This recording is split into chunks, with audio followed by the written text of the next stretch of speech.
What if the deadliest man in history wasn't a giant, wasn't the fastest, but was simply impossible to rattle? Miyamoto Musashi, Japan's undefeated swordsman, walked into over 60 life-or-death duels and never lost. Not once. But here's the kicker. His real weapon wasn't his blade. It was something darker, colder, something you and I can learn from, or fear. Today, we're diving into the life of a man who turned himself into a living legend by killing his emotions. And trust me, what you're about to hear will change how you see strength forever. Let's start at the beginning, when Musashi was just a kid with a chip on his shoulder. Born in 1584, he wasn't some noble samurai raised with silver chopsticks. He was a scrappy, self-taught fighter from a rough village. At 13, he challenged a grown man, Arima Kihei, to a duel. Picture this, a teenager barely old enough to grow a beard facing a seasoned warrior. Most kids would have been shaking. Musashi? He picked up a stick, not a sword, and ended the guy's life with one brutal swing. That wasn't just skill. That was a glimpse of something raw, something unhinged. People in his village whispered he was reckless, maybe even cursed. But that first fight wasn't just a win. It was the spark that set Musashi on a path no one could have predicted.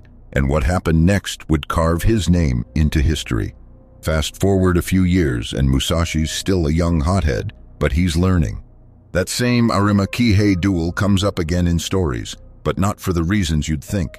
Kihei wasn't just any opponent. He was a respected swordsman who expected a formal fight. Musashi showed up with that wooden stick. No armor, no respect. Kihei laughed, taunted him, called him a dirty peasant. Most fighters would have snapped, thrown a punch, or at least yelled back. Musashi didn't flinch. He stood there, eyes like ice, watching every move. Then, in one motion, he struck Kihei down. No screaming, no rage, just cold precision. Online forums today still debate this. Was Musashi a genius or just a punk who got lucky? Whatever the truth, that moment taught him something. Anger makes you predictable, and he was done being anyone's puppet. But how do you train yourself to stay that calm when the world's trying to break you? That's where Musashi's real genius comes in. He didn't just fight with swords. He fought with his mind. In his later years, he wrote The Book of Five Rings, a guide that's less about swordplay and more about mastering yourself. He called it the void, a state where emotions like anger, fear, or pride don't exist. Sounds almost mystical, right? But Musashi wasn't some monk chanting in a temple. He was a guy who'd seen blood, betrayal, and death up close. He believed emotions were chains, and if you let them pull you, you'd lose every time. Reddit threads in 2025 still geek out over this, with some calling his void a form of ancient stoicism, others saying it's just ruthless detachment. Whatever you call it, Musashi lived it. He trained himself to walk into a fight with the same calm you'd have sipping tea. And that's what made him untouchable. But was that calm his greatest strength or his darkest flaw? Now let's talk about the stuff that makes Musashi controversial, even today. He wasn't your typical honorable samurai. He played dirty. Take his famous duel with Sasaki Kojiro in 1612, one of the most hyped fights in Japanese history. Kojiro was a rock star, tall, elegant, wielding a long sword called the drying pole. Musashi? He showed up hours late, rowing across the beach like he didn't care. Some say he did it to mess with Kojiro's head. Others claim he was just hungover. Either way, Kojiro was fuming by the time Musashi arrived. The duel was over in seconds. Musashi, armed with a wooden sword he'd carved from an oar, cracked Kojiro's skull with one blow.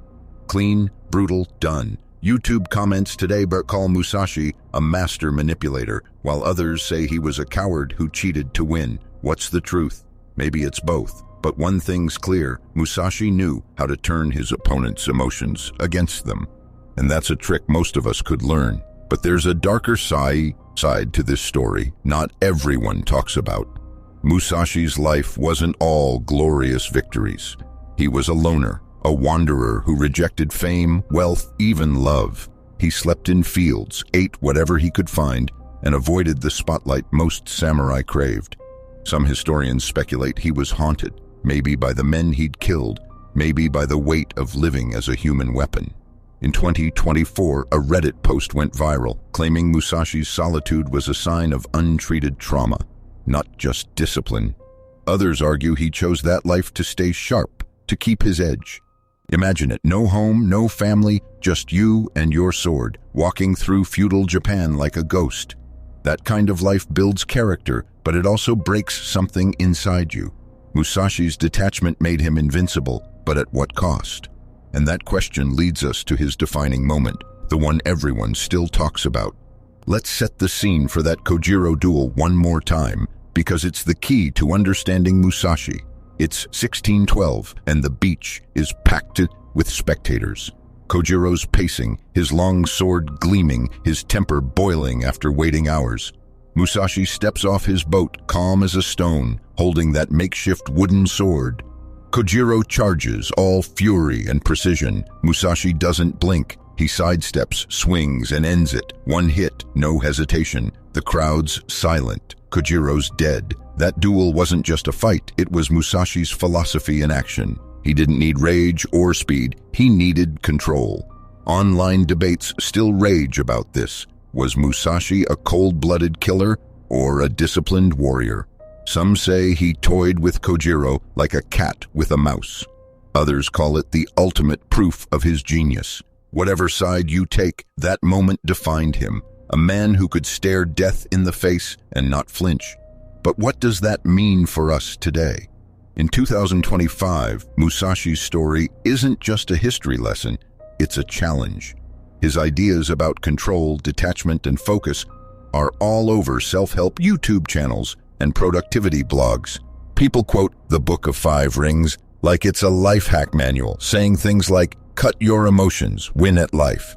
But not everyone's sold. Some ex-posts call Musashi overrated, arguing his world of duels and death doesn't fit our modern lives. They've got a point. Most of us aren't swinging swords at enemies, but Musashi's real lesson isn't about fighting.